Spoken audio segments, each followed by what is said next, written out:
Good morning. Acts 5 verse 15. As a result of the apostles' work, sick people were brought out into the streets on bed and mats so that Peter's shadow might fall across some of them as they went by. What's within you will eventually comes out. The psalmist said, "My cup overflow." I lost count of how many folks have received healing in our meetings without the actual laying on of hands, whether that took place in our on-site meeting or via Zoom.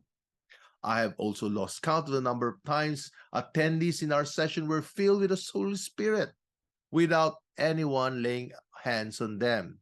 That's the Holy Spirit overflowing. That's the shadow coming out and touching people. I have a book in my library packed with accounts of early Catholic saints who get people healed and delivered and even raised the dead just by mere proximity to their bodies. Sounds like the story of Elijah's corpse, right?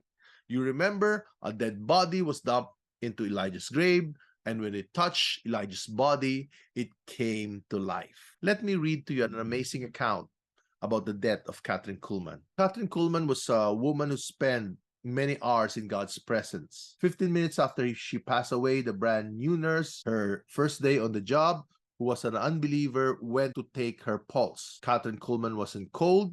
Catherine wasn't warm. Catherine was hot. The air in her room was thick with fragrance of roses. Not a few roses, but millions of roses. The scent of roses didn't fill one room or one floor, but 4 floors of the hospital were overtaken by the scent of roses. There were no roses on the floor or on Catherine Kuhlman's room, but that's where the fragrance originated from. The new nurse said that she and the other nurse could barely stand in a room because the presence of the Holy Spirit was so overwhelming. The new unbelieving nurse dropped in a chair, weeping, having been touched by the presence of the Holy Spirit.